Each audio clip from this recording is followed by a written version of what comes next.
everybody, and welcome back to another Underdog episode. Today we got Season 4, Episode 12, Formulate. A grayscale image of the indoors of the warehouse is shown. Nobody's inside the warehouse, and the front door is just seen enough to be shown being open.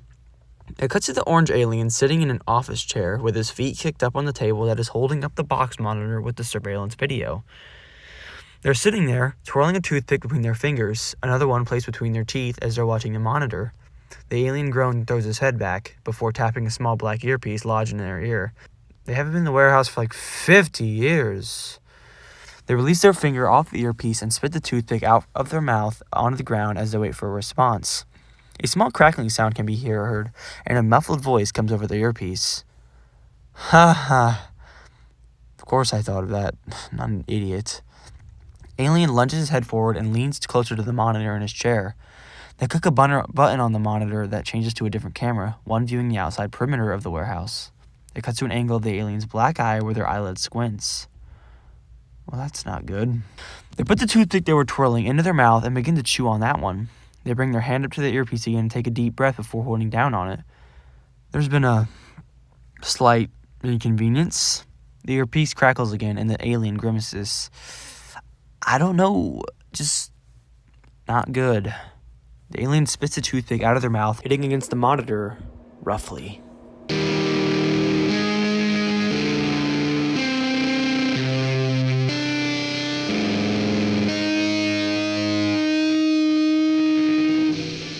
It cuts to the front of Jake, Mandy, and Dylan. They're all looking down with anticipation. It cuts to Alan's hand as his fingers continue to twitch. His face also begins to move slightly. Did it work? The color of Alan's body is visibly returning. It cuts to an angle of Eleanor's body beside Alan. Alan's other hand starts to move a little as the team can be seen watching over it. As Alan continues to slowly stir awake, the screen becomes blurry as it cuts to Dylan. His eyes are open wide. He stumbles over and takes a sharp inhale. Jake and Mandy look over to Dylan, who's bent over with his hands on his knees. He suddenly leans back up, and his eyes are drifting shut. One of Alan's eyes starts to flutter open as Dylan continues to stumble about. Then he bends over again and gags before throwing up a rainbow. He stays bent over as Jake and Mandy surround him and look down at the throw-up. Are you alright? It cuts to the front of the three and Dylan leans back up. In the background, Alan bends his upper half up and looks over to them. Someone wanna explain this? They'll immediately turn back before it cuts to a toothpick lying on a dirt and gravel floor. Steps can be heard crunching on the floor.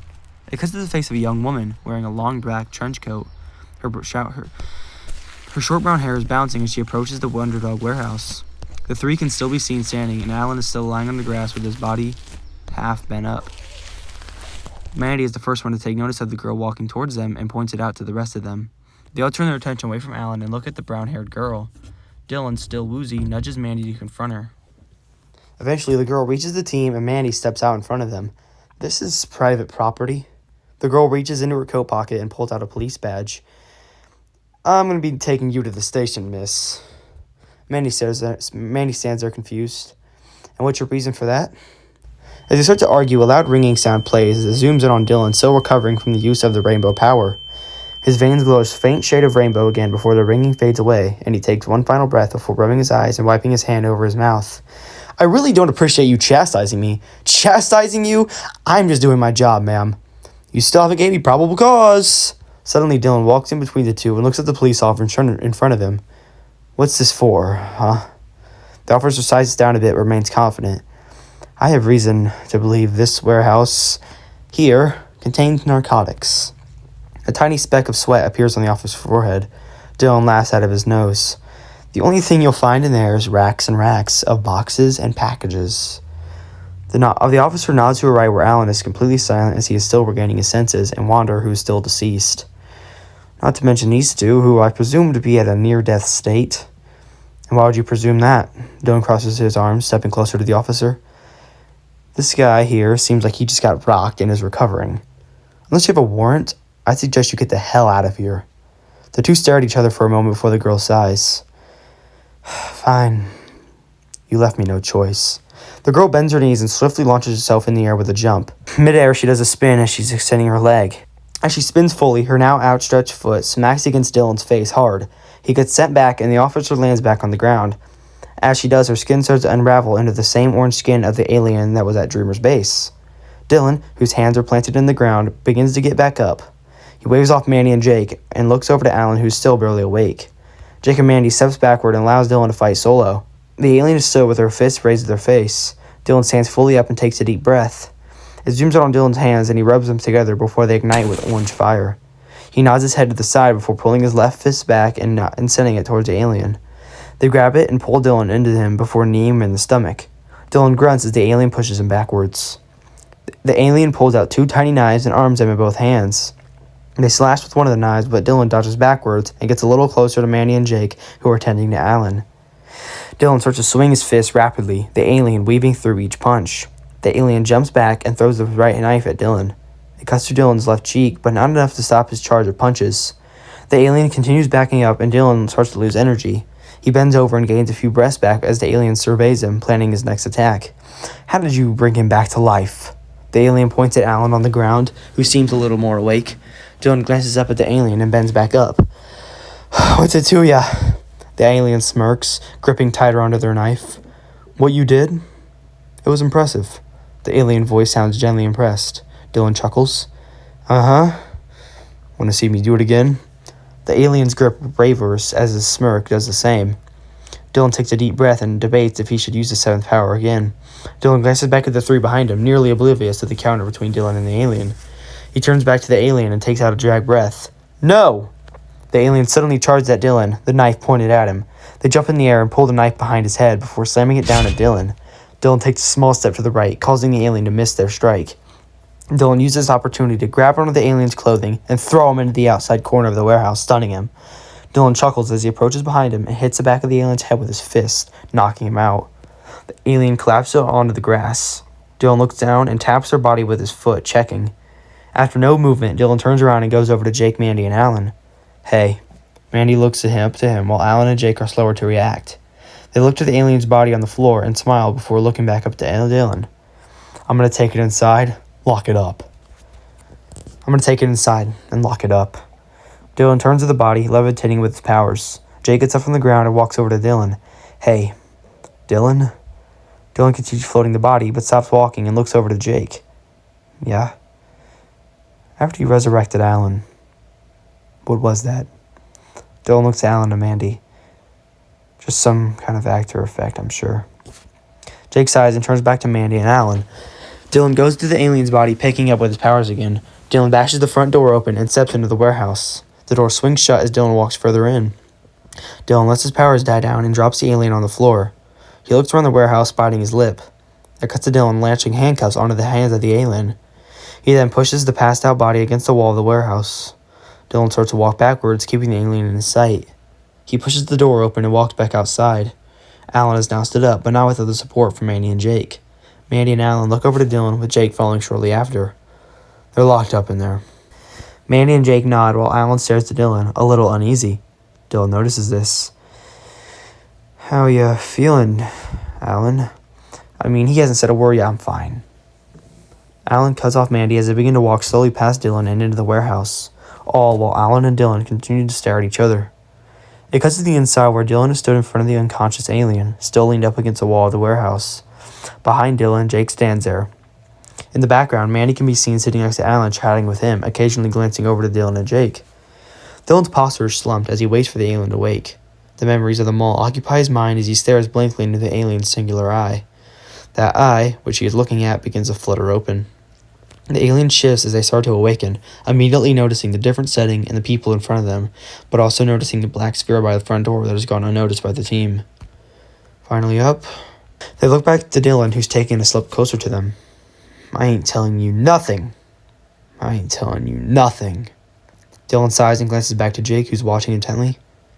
"Not even your name?" "Fine. Brosnick." Can't say I've heard that name before. "Yeah? Well, you ever see anyone like me either?" Dylan starts to pace back and forth a little bit. "No, I guess not." Dylan scans over the alien's body, the spike on his head, and the scaly skin. "You know, it's good to be different." Brosnick squints her eye and looks up at Dylan, confused. "Ain't you gonna, torture me?" Dylan stops pacing and stands directly in front of Brosnick.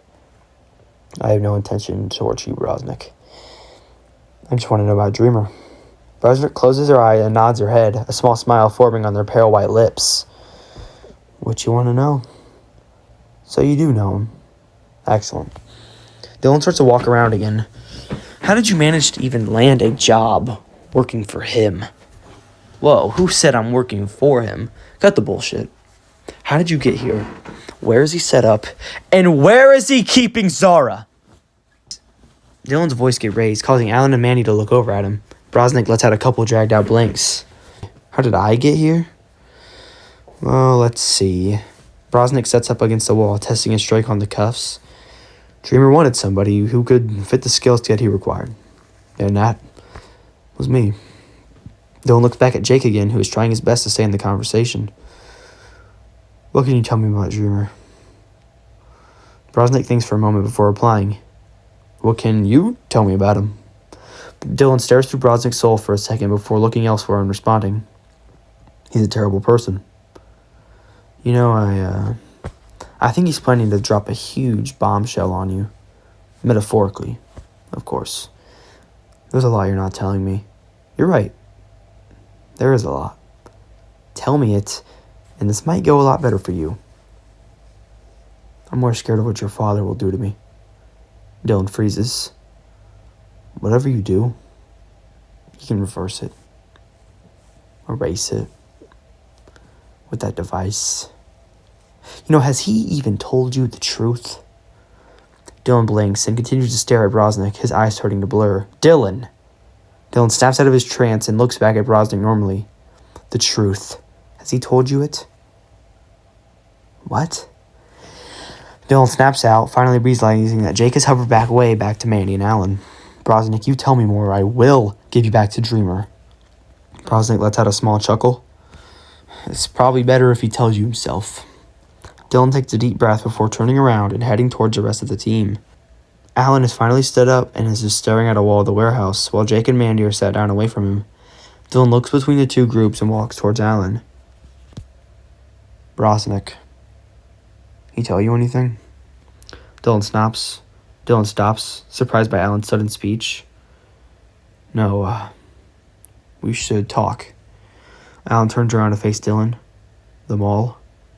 Dylan inhales and brings his voice to a lower tone. I didn't want you to die. Alan squints at Dylan while gliding his eyes over to Jake and Mandy. Does anyone know? Why aren't you mad? You want me to be mad? Listen, Dylan. Me and you will never see eye to eye, and that's fine. Because in the end, me and you make a good team. Me and you? Good team? Oh, but we are missing one piece. Dylan raises an eyebrow while Alan nods his head to the side. It cuts to the outside of the warehouse where Dylan and Alan are standing beside Wanderer's body. Dylan is looking at Alan's face with absolute disbelief. Alan glances over to Dylan. Yes, we need to talk about this first. But it gives us the best shot at stopping this so-called dreamer Jake told me about. So he caught you up to speed, along with his hearing? Yeah, everything. Which is why I'm not entirely pissed at you right now. Alan focuses on the scar on Dylan's cheek before returning his gaze to Wanderer's body. Really, though, I'm sorry about what happened. Yeah, I get it. Thanks, though. Dylan nods before turning to the front door of the warehouse and entering. It cuts to the inside where Dylan walks towards Jake and says something quietly, but still enunciating his words clearly. Jake looks at Mandy before standing up and walking away from her, ready to talk to Dylan. Wanderer. Jake tenses up as Dylan starts to elaborate. Alan thinks I should resurrect him too. Jake reels back in bewilderment. What? Jake says a little too loud, catching Mandy's attention slightly. That's how I reacted, but he has a solid point. Jake crosses his arms over his chest and raises his chin a bit. Wanderer, he's strong and pretty smart, despite how he seems. So you're considering it. Any option is on the table right now. Are you sure you can handle using that power again? Dylan looks away from Jake before looking back at him again. I'll be fine. Jake gives a small shrug. I'm just saying, that first time you seemed pretty out of it after. Well, I'm alright now. Damn. Don't overdo yourself, Dylan. And with that, Jake steps away from Dylan. It cuts back to the outside where Alan is still standing over Wanderer's body. Alan snaps his head over to Dylan. We doing this? Dylan doesn't say anything, but gives a firm nod as he walks in front of Alan and faces Wanderer's body. He looks up out into the midday sky and notices that the sun seems to be undergoing the same process as the moon was, starting to take on a small pink tint. This makes his breathing slightly shaky, but he tries to hold together his composure. He looks back down at the body and holds his hand out, starting to focus his energy. Shortly after the rainbow energy begins to flow through his veins, he receives a sharp pain in his chest, causing him to stumble backwards. Alan quickly steps back and catches Dylan. What's wrong? Dylan pushes himself out of Alan's grasp and stands back up again, holding his hand out. It was nothing. Dylan stutters as his chest is still experiencing tightness. If you can't do this, then you don't have to. I can do it. Just let me focus. Alan shakes his head, but begrudgingly allows Dylan to begin the resurrection. Dylan opens his palm, the rainbow energy starting to search into his neck veins like the first try. This time, though, the energy starts to flow down his neck and below his shirt's collar. As the glow of the many colors shine through the fabric of the shirt, it exits out his sleeve and continues down his forearm. Finally, the energy hits his hand and immediately releases it into the air. A sparkle of rainbow stumbles through the air as Dylan and Alan spectate it. Suddenly, as the spark hits Wanderer's chest, terror fills Dylan. He turns around but is interrupted by the fall to his knees. Alan leans down and looks at Dylan's head as it's leant down at the ground. Dylan, it worked. Alan flashes his eyes up at Wanderer, who's turning awake the same as Alan once was. As Alan is about to speak again, the brightness of the sun extremes, as a pink glow crashes onto the landscape, blinding Alan. He raises his arm to shield his eyes from the light. Whilst turning away from it, Dylan, still on his knees, can see the glow reflecting off the ground before he gets up. What the hell's going on? The sun is pink. Dylan's face drops again.